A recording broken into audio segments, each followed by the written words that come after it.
ትግራይ ዳህሲሰ ኤርትራ ክድምስስ ኤርትራ ዳህሲሰ ትግራይ ክድምስስ ዝብል ተሊኻ ናይ ሓወራው ጸላእ ይኸውን ኣሎ ሓይርና ክንምክት ንሕና ተጋሩ እንድለ ኤርትራ ይኹን ካሊ ይኹን ትደልየና ሕና ጠንካራ ሃት ኮይና ሕና ቅልጽም ተሊና ሰላማት ቤተሰብ ከመይ ጸኒሕኩም ያው ህዝ ድማ ተመሊሰ መጽኩም ኣለኹ ዝገርም ጽምዶ ኣብ ሱዳን ተኻይድን ይሆ ብዛዕባ እዚ ክንሪና ነዚ ቻናል ሰብስክራይብ ኮም ነዚ ቪዲዮ ላይክ ምጓርኩም ከይትርስዑ ናብ መደብና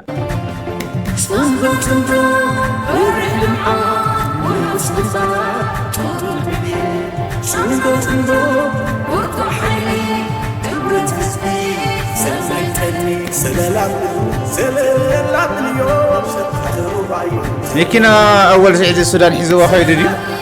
ها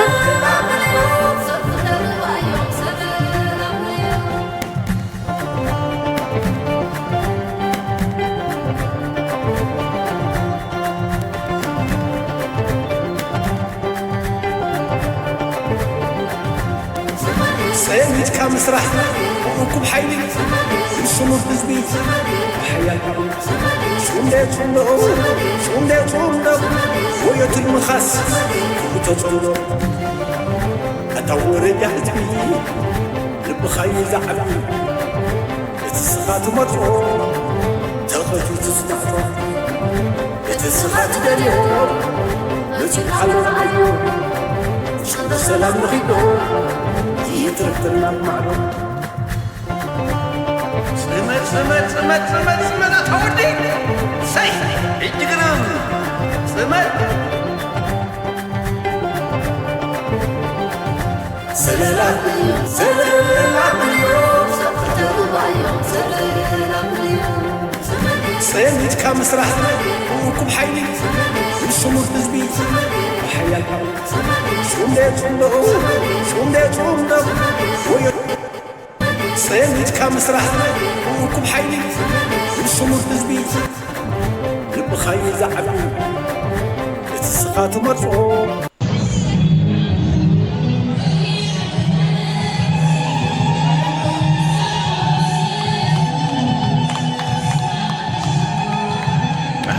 عبي الصوات من يولي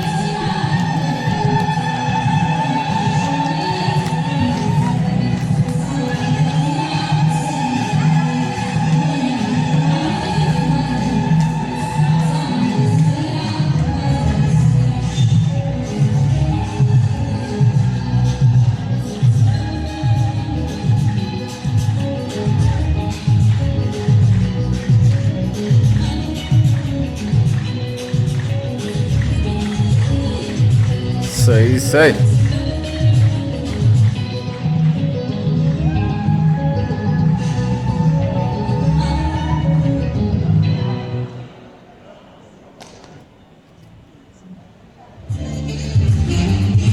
هذه المبادرة الصندوق هي ما نتمناه ونريده للقرن الافريقي ونتطلع اليه وهو مستقبل الاجيال القادمه ولنا جميعا شرف البدايه ودعم هذه المبادرة العظيمة. شكرا لكم جميعا. جامبيلا تذكروا الاسم تماما. شكر خاص باسم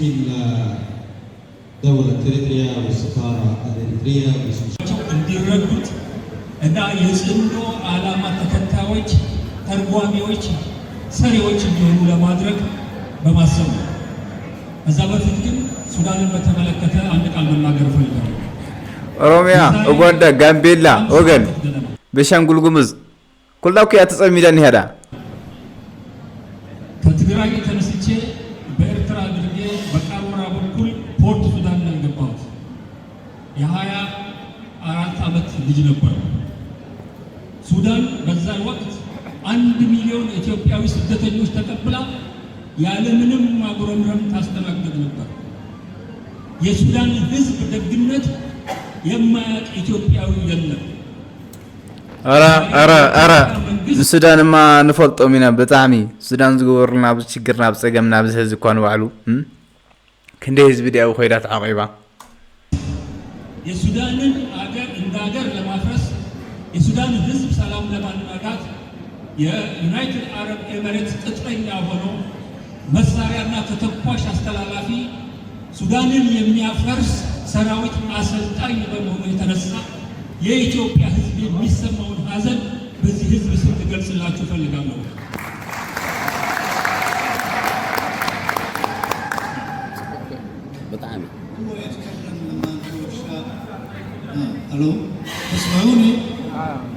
ألو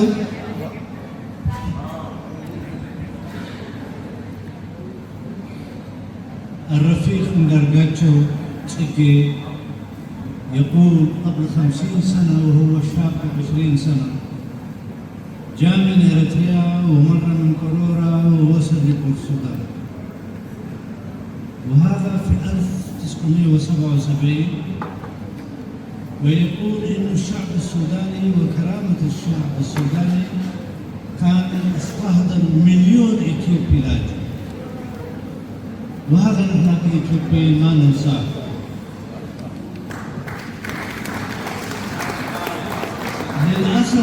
للأسف النظام الموجود في أديس أبابا اليوم أصبح مرتزقة لقوات خارجية، ويحاول ويخلق فتنة بين الشعوب السودانية والإثيوبية، ويوصل كل الأسلحة التي تجي من الخارج والمرتزقة من أراضي إثيوبيا لمحاربة الشعب السوداني. وأنا أدين إثيوبيا. ثالثا يقول أنا أتكلم باللغة الأمهرية لأسباب معينة. هذه الفكرة بتاعت أنا عايز أوصل للشعب الإثيوبي وخاصة لجيرانكم الشعب الأمهر يحتضنوا هذا الفكرة ويحاولوا يقنعوا هذه القومية الثانية في إثيوبيا ويحاولوا يقنعوا شعبهم للفكرة الجديدة هذه. አንድ በሬ ማረስ አይቻልም ከሚል ሀሳብ ትግራይ ቦርደር ላይ ያሉ የትግራይና የኤርትራ ማህበረሰቦች በአንድ እጅ ማጨብጨብ እንደማይቻል፣ በአንድ በሬ ማረስ እንደማይቻል ሰላም ማምጣት የምንችለው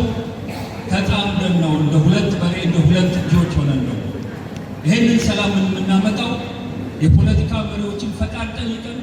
የወታደራዊ መሪዎችን ፈቃድ ጠይቀን ሳይሆን እኛ ህዝብ ሰላም የጠማን ህዝቦች እርስ በርስ ተገናኝተን ተነጋግረን ሰላማችን ከሁሉም ነገር እንደሚበልጥ ለሁሉም ማሳየተን የምንጀምረው ነው ብለው በጋራ የጀመሩት ነገር።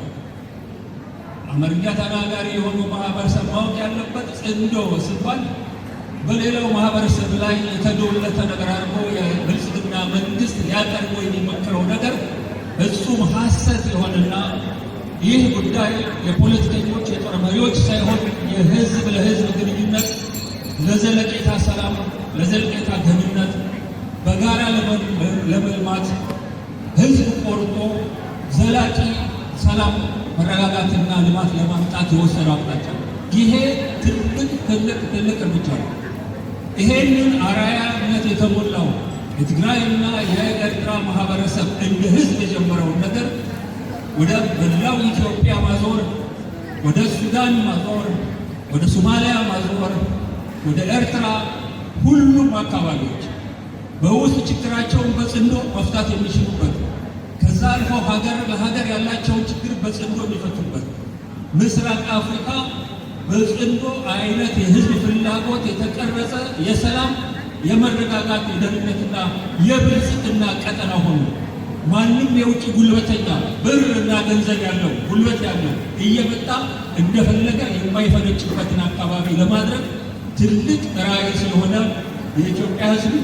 የአማራ ህዝብ ይህን የጽንዶ ሀሳብ ተቀብሎ በየቦታው ከሁሉም ወገኖች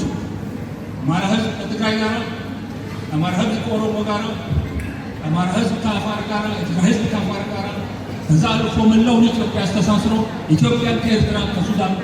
ከሌሎች ባቶች ጋር በጽንዶ አድርጎ ሰላማና እርጋታ ያለበትን ሀብታም ቀጠና ፈጥረን እኛ ልጆች ሳይሆኑ ባህር እያቋረጡ ፈረንጅ ሀገር የሚሄዱት ፈረንጆች ቪዛ ለምነው ወደ እኛ የሚመጡበትን ሁኔታ ለመፍጠር የሚያስችል ነገር የሚያመጣ ስለሆነ ሁሉም ሊደግፈው ይገባል ማለት ነው። ከዛ በመቀጠል ዛሬ ትንሽ መናገር የፈለኩት በብርቱ ሱዳን ላይ እየተደረገ ያለው የህዝቦች መልካም ግንኙነትና ሰላማዊ ግንኙነት እና ህዝቡ በሰላም እንዲያድርና እንዲተሳሰር ሲደረግ የነበረውን ትግልና ጥረት እስካሁን እየተሳካ መጥቷል። ዛሬ አልፎ ተርፎ ከዛ በማለፍ ወደ ፖለቲከኞች ስብሰባ ደግሞ ዛሬ የተጀመረ ስለሆነ እኛ በዚህ ስብሰባ ላይ በአካል የተገኘን አስባችሁ የእኛ ድምፅ ደግሞ በህዝቦች እንድታሰሙልን እንፈልጋለን። በሙሉ የኢትዮጵያ ብሔር ብሔረሰቦችና ለምስራቅ አፍሪካ ህዝብ እኛ ደግሞ ትግል እየተፋፋመና እየተሳካ በመጣበት በአሁኑ ሰዓት በዚህ ስብሰባ በምስራቅ አፍሪካ ደረጃ የሚደረጉ ለእኛ በትልቅ ተስፋ ብቻ ሳይሆን አፋር ህዝብ ደግሞ በአካባቢ ላይ በምስራቅ አፍሪካ ላይ እምብርት የሆነ ቦታ ላይ ሰፍሮ የሚገኝ ህዝብ በመሆኑ ጥቅም ካለ ከሁሉም በላይ እንጠቀማለን፣ ጉዳት ካለ ሁሉም በላይ ስለምንጎዳ በዚህ ነገር ታሳቢ አድርገን የዛሬ ጽንዶ ላይ በአካል እንድትገኙ አስባችሁ የእኛ መልእክት ለህዝቦች እንድታስተላልፉልን እንፈልጋለን። እንኳን ደስ አላችሁ።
يا أحواتكم تريوا زلهم لا لما عن تصمدوا في لي زبالة يزمسل يا بعلى أول شيء يكون دات زارة بنيرو ناب حبول عبيتي بوليتيكينيات يسجروا له يدنيرو يو زم تريكم زلهم سوات الماء يمسلوا يأخذوا كلهم عبيتي يوم زمسلنا بزح نجر كنري خنصبعنا خاب صمدو بزح نجر كساخ عيلنا نصبعنا يو أوز مثل ما علت 15 تصبيني بنيرو بني بعد المدب كم يكمل نورد ما بصفيه أول سعيد حزلنا خمسي بيت السب أنا بيت السب لكم اسكي أوزيد ما حد تنيشتم فيديو خريكم اسكي بريزيدنت دبرتين جبر مكان تمريص أفضل سرعة أنقص تجرينا نور تمريص له أفضل جزيان زلنا مو خما يستيت أمدو تايك تب بريزيدنت دبرتين تايك قبل تسميت له وزنايت أمدو جود حزي هم تجري كل المالات هو صبنا مالت ترجع مالت نفتنا حاجة حتى خان مستخيلنا ناي زي إرترا طرح أنت يكون سزم حراون سزم عفارون كلهم قراوا تزونات قروت الناس اللي زي مرات أوريدي ناتشرال رخيوك علىها سلازو قرويتك كل جزيت قروت الناس خلوك هتصرح مالتي سلازم مثلا إرترا يكون مسكالات سرعتها تبلاش يوم الأيام بفلاي مثلا زم حرا سرعة التقنا أدمينا من محتى يقول زم حرا خل كله زين هزي وكان تزي ولنا يجن نبزح دماغ خينات كن عوي إيمان ترى كهزم حرا وفير ميام نحن هون عسنا نمكن خالي لا محارون هزم تجري تغيري حزن ولزلنا نحن حلف سحتة الله حلف كعصبو نجار زمت عصبو تاريخنا الله تتصبق كم زلوا شركة اتحمق كعام كم ممهر غيرك ازكي يدقم كم ممهر وسيدنا دحريت كن ناحونتنا بسلام نمصايو بكلنا زقرب حتى انت اللي يقول اتحطه كاسما تحت بوليتيكاو لزي فتح تتفطر سحتتون سرعتاو بزخونه علبات يغورلو اندرت بوليتيكال لزو كينو بوليتيكال لزو كبحال كله حتى تمستخيل لها كحسخ تمستخيل لها عرق تمستخيل لها يقرتا تمستخيل لها بزح ነገር تمستخيل لها ማለት ንጎረሉ ኣብ ምጥፈፋን ግዜና ተጸቢኻ حنا መፍደዳይን ግን ዝረጋገጽ ረብሓ የለን ብሰዓራይን ተሰዓራይን ዝጣላቀቅ የለን ወይ ዝቅጽል ትውልዲ ወይ ወለደታት እንደገና ናይ ደም ታሪክ ሓሊፍ ከሊፍካ ተሓልፍተ ዘኮንካ እዩ ስለዚ ምስዚ ኤርትራ ንኣብነት ተልዒልና በዚ መንገዲ እዚ ንቀጽል ኢና ዘለና በዚ መሰረት እዝን ህዝቢ ቀዳማይ ምዕራፍ እዝን ህዝቢ ርክብ ነይሩ ካልኣይ ምዕራፍ ናብ መድረኻትን ናብ ምይጣትን ሰጊሩ በዚ መንገዲ እዚ ብጽቡቕ ተዛዚመሉ ኔክስት ካውዚና ዓቀብ ከዓቢ እዩ ናትና ትጽኢት ንሕና ህዝት ብመንግስቲ መንግስቲ ውድብ ንምዱ ሰራዊት ታይገብረሎ ይንፈልጥ ታይና ግን ሓስ ነብለለና ፈልጥዲ ወይ ክትገልጽ አይደል ያው አይፈልጥና ስለዚህ ይፈልጥ ተዝፈልጡ ናይ ምልከተን ግን አይፈልጥን ታዩ ትጸንሕሎ ከም ዘለና ምድማይ ሰገረ በጣም ዝሕዝን ሰው አቅም ነጽልኢትን ስለዘይ ነበር ትናይ ጽልእን ሕነ መፍደዳይን ትናይ ከም ዘለ ጸሊም ታሪክ ጠቀረ ራጊፍካ ናይ ይሄንን ናይ ልዝብን እትጽልእ በፍቅር ናይ ምቅያር እትናይ ጥፋት ዝነበረ ጽምዶ ናብ ናይ ፍቅርን ሕውነትን ጽምዶ ናይ ምቅያር ናብ ናይ ሰላም ጽምዶ ናይ ምቅያር ስራሕና ንሰርሕ ኣለና ስለዚ መንግስታት ከዓዝዩ ንኽሰርሕሉ ጻቕጥና ምግባር እቲ ሕብረተሰብ ርዲእት ንኽፈጥር ናይ ኣፍልጦ ምውሳኽ ጉዳይ ኢና ንሰርሕ ዘለና ማለት ካብ ደግም እዚኡ ክልወታ ኸይዱ ህዝቢ ኤርትራ ብጣዕሚ ዝናፍቆ እዚ ህዝቢ ትግራይ ብጣዕሚ ዝናፍቆ እዚ በተግባሩን ተራእዩ ሕዚ ግን ካብኡ ሓሊፉ ናብ ፖለቲካዊ ልዝብ ክዓቢ እንደልየ ኢና ፖለቲካዊ ልዝብ እንታይ ማለት እዩ ንምንታይ ኢና ናብዚ ኣቲና እንታይ ጉድኣት ከበፅሑ ሕዚ ኸዚ ብምንታይ ናኣርሞ ቀጻሊ ኸ እንታይ ሓቢርና ንስራሕ ዝብል ናብ ልዝብ ናብ እንታይ ኢኻ ትብሎ ናብ ንድሕሪ ዘይምለሰሉ መንገዲ ክበፅሕ ኣብ ስምምዕነት ክበፅሕ ብፅምዶ ምስ ብልፅግና ውዕሉ ፕሪቶርያ ኣሲርና ኢና ንሱ ማለት እዩ ሶ ሕዚ እውን ትፅምዶ ናብ ውዕሉ ፕሪቶርያ ዝመስል ምስ መንግስቲ ኤርትራ እውን ክግበር ንግበር እዩ ካልኣይ ስርዓት ብልፅግና ትግራይ ዕፅዋ እትይዋ ዘሎ ነዳዲ የለን ባንክ ሲስተም የለን ግዜ ካ ትራንስፈር ዝበሃል እውን ንሱ እውን ክንደይ ሊሚቴሽን ዘለዎ ማለት ገባራይ እውን ክትቀመሉ ይኽእል እወ መስኖ ትግራይ ይሓሪ ዘሎ ነዳዲ ክረክብ ይከኣል ኤኖይ ቁጠባ ዘይብሉ ነዳዲ ዘይብሉ ዓዲ ማለት ማ ደም ዘይብሉ ሰብ ማለት እዩ ደም እንድሕር ዘይብሉ ሰብ ደም ዝውውር ጠጠው ተይሉ ሞይቱ ኣሎ ማለት እዩ ትግራይ እውን ትመውት እያ ዘላ ብቁጠባ ትማሊ ሚልዮነር ዝነበረ ሕዚ ናብ ጎደና እዩ ዝወፅእ ዘሎ ማለት እዩ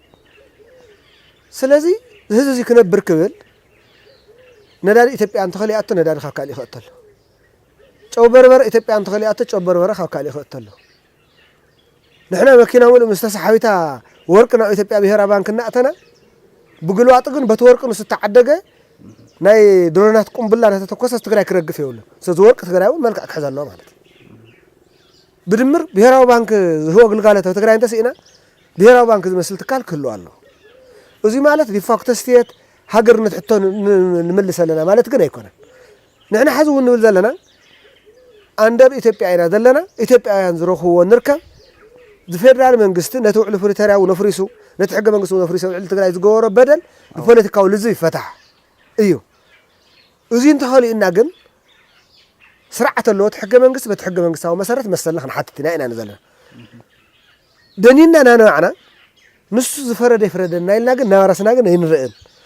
ስለዚ ካብ ኢትዮጵያ ክንረኽቦ ዝነበረና ክንነብር ክንብል እንገብሮ ኩሉ ካብቲ ናይ ጾም ደርክብ ይረኸብ እንድሕር ጅውቲ ከልኪሉካ ኮይኑ ብጅውቲ መስመር ከልኪሉካ እንተኮይኑ ባፅዕ ጅውቲ ኣለካ እዚኣ ተሓቶ ዓሰም ጅውቲ ኣለካ መሕለፍ እንተልእዎ ማለት እዩ ሰትፅምዶ ናብኡን ክዓቢ ኢና እንደልዮ ናሃለዋትን ድሕነትን ህዝቢ ትግራይ እውን ክውዕል ኢና እንደልዮ ድሓር ከም ውልቀኻ ክትሰርሕ ዶ ትኾን ኣብዚ ጉዳይ እዚ ወይ መራሕቲ ሓሳብ ቀሪብኩም ትኾን ዶ ከም ናይ ጾም ዶ ብክልተ እንደምንቀለ ንሕና ንገብረ እንተ ሃዝን ህዝቢ ርክብ እያ ተረኣያ መቕራፍ እዩ ከምዚ ሚድያ እናቐረበካ መድረክና ፈጠርካ እዩ ኣብቲ ናይ ኤርትራ እኹል ተሰርሒሉ ናይ ኣምሓራ ገና እዩ ነይሩ ክንኣትዎ ኢና ሕጂ ክንሰርሖ ዝግበአና እውን ንሰርሕ ኣለና ግን መንግስቲ ዝገብሮን ናይ መንግስቲ ኣካላት ዝገብርዎን እዩ ዝበዝሕ ዝቐሪ ዘሎ ደክ ስለዚ ናይ ህዝብን ህዝቢ ሓሊፉን ኣብ መንግስትን መንግስቲ ርክብ ክህሉ እንተኮይኑ ከዓ ከም ትፈልጦ ናይ ፌደራል ስርዓት ናይ ደገ ርክብ ናይ ፌደራል ስርዓት እዩ ፌደራል መንግስቲ ከልኪሉካ ኣሎ ሕዚ ስለዚ ፀላእኻ ክፈቅደልካ ይትፅበን መንግስታት ንሱ ንክገብሩ እንደፍእ ኣለና ማለት እዩ ምድፋእ እዩ ስራሕና ናትና ለው ምግባር እዩ ምምኻር እዩ ብቃል ብፅሑፍ ምስራሕ እዩ ኣይሆፕ ኣብ ቀረባ ግዜ ናብ ሳልሳይ ደረጃ ብርክ ክዓቢ እዩ ዝበልኩ ኸውን ናብዚ ደረጃ እዚኡ ክዓቢ እዩ ማለት እዩ እንታይ እዩ ካብ ፀላእኻስ መሰለ ይትፅበን ካብ ፀላእኻስ ምፅዋት ኣይትልበን ንፀላእኻ ብታ ንሱ ዝመፃ መፃፃኣ ጌርካ ኣንበርክኽካ ኢኻ ናብቲ ሓቀኛ ሕገ መንግስትን ሕግን ተምፆ እምበር ካብ ፀላእኻ ኩሉ ግዜ ትምንዝወቶ ኮይንካ ስኻ ኢድካ ሂብካ ኣለኻ ማለት ኢና በዚ መንገዲ እዚ እዩ ዝኸውን ዘሎ ምናልባሽ ለመቐነ ግን ኤርትራ ከምዚ ተዓረቀ ምስ ብልፅግና ተዓረቀ ምናልባሽ ምስ ስኻ ትበለኻ ፅምዶ ሕዚ እውን ኣብ ቀረባ ግዜ ህዝቢ ትግራይ እውን ተወሰነ ተሻቂሉ እዩ ዘሎ እዚ ኩሉ ፅምዶ ናበልና ህዝቢ ንህዝቢ ርክብ ናበልና ሲ ገዲፎምና ግዲዮም ክዕረጉ ምስ ብልፅግና ዳግማይ ወራር ግዲ ክመፀና ፖለቲካ ቁማር ተበሊዕና ግዲና ልብል ሰብ እውን ኣሎ እና ንህዝቢ ትግራይ እዚ ፕሮግራም እዚ ዝዕዘብ ዘሎ እውን እንታይ ክትብሎ ትደሊ ኣብዚ ጉዳይ እዚ እንታይ መልስኻ ምስ ኤርትራና ኢትዮጵያ ብትራምፕ ዶናልድ ትራምፕ ትዕረቕላ ልብል ማለት ተዛርቦ እንዲኣኽለካ ችራ ኦኬ ብክልተ መንገዲ ንረእዮ ንሕና ፅምዶ ንብል ዘለና እኮ ትፅምዶናስ ብልፅግና ትበሃል ሆረር ፀላእ ኣለና እሞ ንሱ ከይመፀና ዘን ንሱ ንድሕር ዘይመፅኡ ግን ከዓ ክንበኣስ ወይ ገሌና እንተተዓሪቕና ግን ከዓ ክንገድፎ ኣይኮነን ህዝቢ ትግራይ ይኹን መንግስቲ ትግራይ ክገብርዎ እንደሊ ንሕና እውን ከም ውልቀ ሰባት ንንቀሳቀስ ዘለና ህዝቢ ኤርትራን ህዝቢ ትግራይን ህዝቢ ትግራይን ህዝቢ ኣምሓራን ህዝቢ ትግራይን ህዝቢ ዓፋርን ህዝቢ ትግራይን ህዝቢ ሱዳንን ኩሎም ጎራውት ህዝቢ ትግራይ ሰላም ንሃቦት ህዝቢ እዩ ናይ ልምዓት ኮሪደር ይኹን ዘለዓለም ብረት ተሸኪሞ ይንበር እዩ ስለዚ ስትራቴጂካሊ ክኸውን ዘይነበሮ እዩ ኮይኑ ንዕርዮ ካብ ደግም ናብ ተስፋ ናብ ሰላም ንምፃእ ኢና ዝበልና እምበር ሕዚ መፀኮ ይኮነን ሕወሓት ተስታውስቶ ኮይንካ እኮ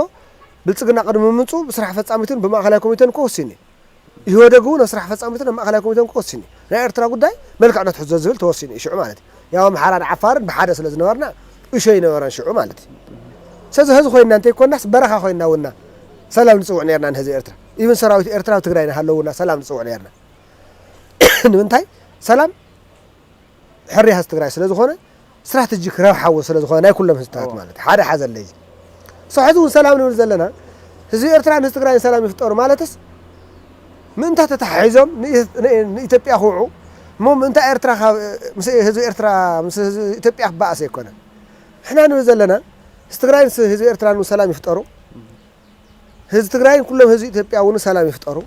መንግስቲ ኢትዮጵያ ብምሉእን መንግስቲ ኤርትራ ብምሉእን እውን ሰላም ይፍጠር ዘን ኢትዮጵያ ሰላም ትኹን ኤርትራ ሰላም ትኹን ቀርኒ ኣፍሪካ ሰላም ይኹን ዓለም ሰላም ይኹን እዩ ካብ ሰላም ህዝቢ ትግራይን ስር ኤርትራን ሰላም ህዝቢ ትግራይን ህዝቢ ኤርትራን ዝኸስር ኢትዮጵያዊ ከም ዘየለ ኩሉ ህዝቢ ኤርትራን ህዝቢ ኢትዮጵያን ሰላም እንተኮይኖም ትግራይ ኣይትኸስር ስለዚ ክልቲኦም ሰላም ኮይኖም ኢልና ንምንታይ ሕና ኣራስ ንስእል በቃ ጠፋእኹም በቃ ቆንት ተወላዕኹም ግዛዕ ዝብሉና ገይጋ እዩ ስለዚ ናይ ፀላእየ ፀላእ ተፈጠረ ታክቲካል ኣልያንስ ኣይኮነን እየ ክብለካ ደሊ ንመንግስቲ ኢትዮጵያ እውን ንፅውዕ ዘለና ንስኻ እውን ሰላም ፍጠር ምሳና ኢትዮጵያ እውን ምስ ኤርትራ ሰላም ትፍጠር መንግስቲ ኢትዮጵያ ኤርትራ ሕቶ እንተልእዎ እውን ዓለም ለኺ ሕጊ ኣሎ ብሕጊ ይኸይድ ህዝቢ ትግራይን ህዝቢ ኤርትራን እውን ሕቶ እንተልእዎም ብሰላማዊ መንገዲ ክድእዎ ይኽእሉ እዮም ብሓይሊ ብብረት ብመፃእኹኻ ግን هز تقرأ هز إرترا سلام تسين تقرأ سلام تانية تقرأ سلام تسين إرتراون سلام تسيني هاي يخون بر إذا عم باجنن بتجنات بهالسرعات نتقرأ ده هسيسة إرترا خدم سسية إرترا ده هسيسة تقرأ كدم سسية زول تلي خا نحاور أو تسأل أخا هون الله سو أو نحاور تسأل أخا حيرنا كن مكتينا إنا كوزلنا كالي كوزلنا تاراتنا دليل سلازي حدا زي كلا يجن بتجبر سرعة التجنان سرعة منقص إرتران سلام فترة خلو ديوم تلكاني زربات يهلو نيول تكون عدنا عرب حيل خالي خجورة خل على عقف هندا قال يوم لما أنا تفتر أنا قرر قبسي أرى مريت أتي على ريخان أنت خين كار أتوا نفرت حيزة مسئلة الله أنا أخذ تنكف نعيس على أي إلى تلا نمن إيران توعى على زلنا أمريكا زرع نعيس ردني أو زي إيران بزحني بأيل ثم يعطون اللون انترناشنال دبلوماسي تراشنال لو ان دبلوماسي بحال ثم يعطون اللون سفي يختتلون اللي احنا سميات لزغنا وكالي قداي سلنوعل او قداي بزح منها ون يدلي بتحزل لعل على زرق جن قلتن امريكان زنو استراتيجيكاوي ركب اللون سلازق امريكا ايران جميرات تزلا خوينات ناو قيح بحرنا سفحي متصل سلازي عرب مريت كعناتا ما فصميتيا تنكا الله سعود عرب توقع تستاستخينكا كيد خيدنا عرب هاجرات كنك خلا نا امريكا روحه ناب روسيا ناب تشاينا نون حيل ميزاننا تلوط خليل بزحات والتاتنا تفطري خود سلازلو معناتي سوزو غداي زي عرب مريت بروتكت تقبر كلا امريكا قلصي نا امريكا روحه عرب مريت بقلص بلا بروتكت تقبر الله معناتي بلفنت كن قلص انت تركب يمسلك عرب مريت وسودان اتي الله هو عرب مريت كن إثيوبيا خاطر تحجز الله كلتين زين نجبت صار روحاية سعرب مريت صار جبت روحة تسلفنا هلا لما تعال جبت تحجز هذا لا يحسر هذا مزل عرب مريت كاو السودان كتوصل تدلي الله مالتي عرب مريت كاو إثيوبيا كتوصل تدلي الله مالتي السودان جبت زي أبا داسيا قدوز ملكت استراتيجي زخونة أليانسي زلون مالتي سلازون هيز تقرأ يتكلم دي مزل هيز تقرأ يزود يزول زين إيرتراون أو السودان مسجلت ثمها صار روح إذا الله سعر مريت نفتنا إيرترا أسال فقط أتو نتصبح عنه هو تصار إيران وكيلا صار إثيوبيا سلة ما إنه صار أمريكا سلفا سلة زلا أو جون تحجز تللي هتكون تخيل عرب مريت ون مالتي أو جون تحجز تللي هتكون من يسمى إيرترا مالتي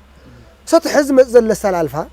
تفوتوا تسألني عالم بوليتيكان يقولوا على ديشين بوليتيكايو والتوائي ما أخلو أسال فلو تخمس يخلي وهاجرات زلنا يمنقستات لوتي وعالم أبو زهلو نايق الطوال لوط مالتي في الله إن أمريكا زعتوا أخينات نعلم زرق يزبولا مالتي أو زخونة تازي تأخذ تقبل كل زي مسلكها تصنع عمو حدا كان تمسك هتقنصه عوات هتمسك عوات ماجنيفاي غيرك تتقوم له وزي ناي دبلوماسي عام خان نايمر حنت عام خان يزر امبر تግራይ ሰላም እስከዓዘ ይኮነ ትግራይ ዓቕማ እስከዓዘ ጠንከረት ከአይጠል መካሊላ ንኣኻት ጽበ ኤርትራ የላ ንኣኻት ጽበ ሱዳን የላ ግብጽ የላ ወይ ሆነ ተዓዲ የላ ዓለም ዘለካ ረብሓ ተብልማ ንሕና ህዝስ ተፋእኹም በቃ እንታይ ወልዕክ ሕወሓት ታይም ዝልዋ ዘሎ ሕዝኻ ማለሊት ካዕብልዋ ኣለዎ ርኢኻ እንተ ኮይንካ ማለት እዩ ህዝቢ ትግራይ ይኹን ሕወሓት ብሄራዊ ሮሑስ ኣብ ቅልፅም እዩ ተረድአኒ مس إترا سلام نفتر كلنا لنا ما تيون كزوري لنا ويعاتم ديبند خنكون يكون حاوي يزلان قرويته يزلان دقافة يزلان معراز ملص سلمت زملص حالات تستقراي وحس خون كن بقلصم تستقراي بلاي تقراي عقبتاتي سلازي بتكبار وانت زمت زلص سلالفا نصنع عيون رؤيو نحن تقارو ندلي ارترا يكون كالي يكون تدلينا احنا تنكرها تخينا